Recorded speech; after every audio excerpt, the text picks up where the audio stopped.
Como incorporar hábitos alimentares saudáveis? Quer emagrecer, abaixar o colesterol ou pressão sanguínea, sentir-se melhor, dar exemplo para sua família?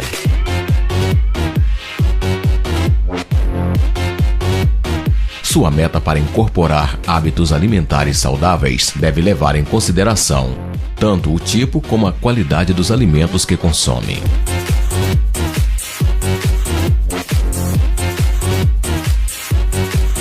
Estabeleça uma pequena meta para incorporar aos seus hábitos alimentares. Assim que ela fizer parte dos seus hábitos alimentares, estabeleça uma nova meta mais elevada. Anote suas metas e o que come, e isso o ajudará a ver como está progredindo. Suas metas para hábitos alimentares saudáveis devem incorporar os seguintes elementos. Coma pelo menos 5 porções diárias de frutas e vegetais. Opte por uma dieta com pouca gordura saturada e colesterol, e moderada em gordura total, sal e açúcar.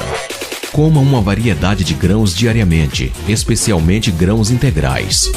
Equilibre as calorias que ingere com as que queima. Uma pessoa sedentária precisa de menos calorias do que um atleta.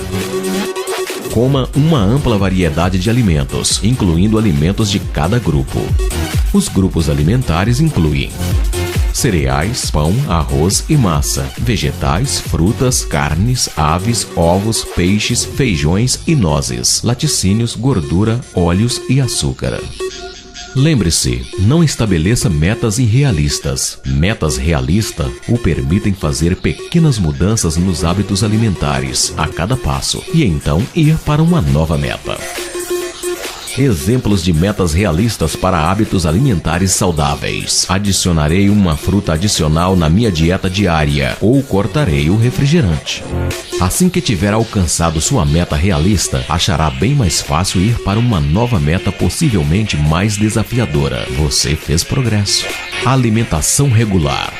É inquestionável que a qualidade dos alimentos a ser ingerido deve ser observada. Uma dieta equilibrada no que tange a quantidade de gorduras, carboidratos, proteínas, minerais, fibras e vitaminas é ideal. O que poucas pessoas sabem, entretanto, é que a quantidade de refeições por dia também é muito importante para o sucesso de um regime dietético. O ideal é que hajam 5 a 6 refeições por dia, na dependência da quantidade de horas em vigília de cada um, ou seja, que nos alimentos a cada 2 horas, no máximo 3. Valendo ressaltar que tal conduta não engorda, pelo contrário, emagrece. Como? Tomemos o exemplo de um camelo que irá alimentar-se para logo após enfrentar dias ou mesmo semanas sem novamente nutrir-se ou ingerir líquidos. Seu organismo está adaptado para a cada refeição acumular o máximo possível de nutrientes e energia, sobretudo sob a forma de gordura, já visando suprir-se durante os longos períodos de jejum que enfrentará. Um pequeno detalhe, porém, não somos camelos. Se o organismo humano percebe poucas refeições diárias, a cada uma delas tentará acumular o máximo possível de nutrientes e energia, já visando o jejum rotineiro que enfrenta. E o estoque de energia é principalmente constituído por gordura. Desta forma, quem aumenta muito o tempo entre suas refeições, a médio e a longo prazo, engorda, ao contrário do que se imagina. As dietas com baixas calorias, que não levam em consideração o número de refeições diárias e o tempo entre elas, forçam o organismo a obter rapidamente energia de outras formas, sobretudo quebrando fibras musculares, o que ocasiona a chamada perda de massa magra. Tal perda de massa muscular causa uma falsa ilusão de perda saudável de peso, mas logo após a dieta, a pessoa tende a recuperar o peso perdido, só que na forma de depósitos gordurosos. E como alimentar-se de 2 em 2 horas pode ajudar a emagrecer? É simples. Se o organismo percebe que não tem necessidade de acumular energia em grande quantidade, produz menor quantidade de gordura. Mas o acúmulo de gordura, com franco potencial de levar à obesidade com o tempo, não é o único problema dos maus hábitos alimentares supracitados. A queda no nível da glicose sanguínea, que ocorre no jejum entre as refeições, pode gerar tontura, falta de concentração, dormências pelo corpo e até desmaios. Por tudo isto, conclui-se facilmente que é fundamental nunca passar mais de 3 horas sem ingerir algum tipo de alimento. Dieta rica em fibras. O corpo humano diariamente lida com grande quantidade de toxinas, sejam elas advindas diretamente do meio ambiente, ar, alimentos ou produzidas por ele próprio. Tais toxinas afetam negativamente quaisquer tecidos que as acumulem, o que frequentemente é o ponto inicial das doenças. Uma das maiores e melhores formas de excreção de toxinas do corpo faz-se através das fezes, que por sua vez só são adequadamente formadas na presença de dois ingredientes básicos, água e fibras. Estas fibras, também denominadas fibras alimentares, são abundantemente encontradas em alimentos simples, a exemplo das folhas verdes, frutas, sobretudo aquelas com bagaço, cereais, aveia, pão integral, por exemplo. Em contato com a água no intestino, aumentam o tamanho e assim conferindo consistência e integridade ao bolo fecal, que a partir daí pode ser adequadamente impulsionado para fora do corpo através da movimentação intestinal, peristalse.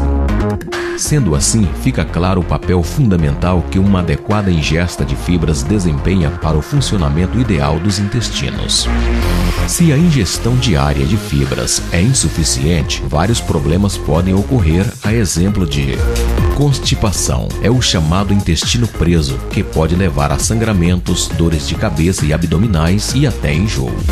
Flatulência, comumente referida como gases, deve-se sobretudo à fermentação excessiva de alimentos no interior do intestino, consequente sobretudo a um ritmo intestinal lento, com menor movimentação intestinal que o necessário, também dependente do caráter da alimentação individual.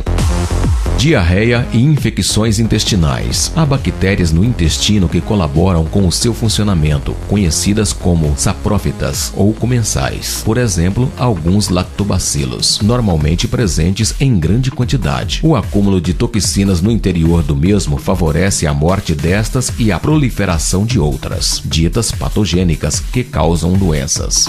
Carência nutricional. O intestino intoxicado não consegue cumprir adequadamente com as suas funções e desta forma fica prejudicada a absorção de nutrientes, sobretudo vitaminas e minerais, contribuindo para um aparecimento de condições comuns como anemias e osteoporose, sobretudo em idosos.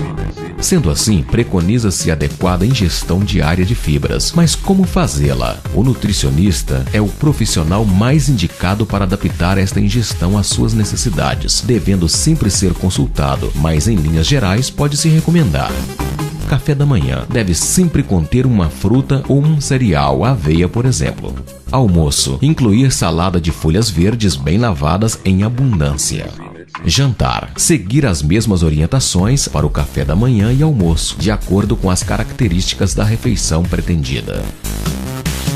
Exercícios físicos regulares. Por último, mas não menos importante, está a prática regular de exercícios físicos. No passado, pensava-se que estes deveriam necessariamente fazer suar, ou seja, ser intensos. Hoje em dia, sabe-se que uma mera caminhada de 40 minutos 3 vezes por semana já cumpre basicamente o seu papel, ou seja, a melhora na saúde física e mental advinda da prática esportiva não é privilégio só de atletas profissionais. Vale lembrar que existem basicamente dois tipos de atividades físicas, aeróbica e anaeróbica. O primeiro tipo abrange atividades que promovam a respiração adequada e dela dependam, a exemplo de corrida, ciclismo, caminhadas e natação. Desta forma, permitindo a aquisição e a manutenção de condicionamento físico. Já os exercícios anaeróbicos visam principalmente ganho de massa muscular, como na musculação. Sendo assim, quando indicado exercício físico no contexto deste artigo, estamos falando do aeróbico. Mas que benefício pode advir deste? Vejamos. Melhor funcionamento e resistência cardiovascular. Um coração mais forte precisa trabalhar menos intensamente para cumprir sua função habitual, o que naturalmente previne patologias como infartos e acidentes vasculares cerebrais, derrames. Maior força, tamanho e flexibilidade dos músculos ao mesmo tempo em que se queima gordura, músculos não utilizados tornam-se gradativamente menores e inelásticos. O exercício físico aeróbico promove a circulação sanguínea, ao bombear mais sangue através das veias e artérias, aumentando seu calibre e força, o que previne patologia como trombose, varize e acúmulo de substâncias na parede destes vasos. Aumento do colesterol. Bom, o HDL, que ajuda a reduzir o colesterol total, desobstrui vasos e previne novos entupimentos. Redução da pressão arterial. Melhor função respiratória, o que melhora a disposição para as atividades diárias, bem como demais atividades físicas corriqueiras, como subir escadas e caminhar. Ajuda a aliviar o estresse, o que melhora a produtividade diária. É claro que o exercício físico que irá propiciar todos os benefícios supracitados pressupõe um caráter, duração, intensidade e demais características que variam em adequação de pessoa para pessoa. Desta forma, o melhor profissional para sugeri-lo e acompanhá-lo é, sem dúvida, o professor de educação física. Também é muito importante passar por avaliação médica antes de iniciar qualquer programa sério de prática esportiva, no intuito de evitar-se surpresas desagradáveis associadas ao desrespeito e a limitações individuais de saúde. Em linhas gerais, entretanto, uma caminhada 3 vezes por semana por cerca de 40 minutos, precedida e seguida por alongamento adequado, já constitui-se um bom começo. Em síntese, o seguimento destas orientações simples no dia a dia tem provado ser mais eficaz que diversos tratamentos medicamentosos ou não, ajudando a prevenir agravos à saúde na mesma medida em que promovem bem-estar. São medidas simples, de fácil aplicação e realmente efetivas, que pressupõem apenas uma pequena dose de esforço e disciplina e que ainda assim oferecem a interessante vantagem adicional de serem baratas. Querendo saber mais sobre o assunto, visite a biblioteca de sua escola, consulte um médico, um nutricionista e ainda o melhor a se fazer é consultar o seu professor de educação física.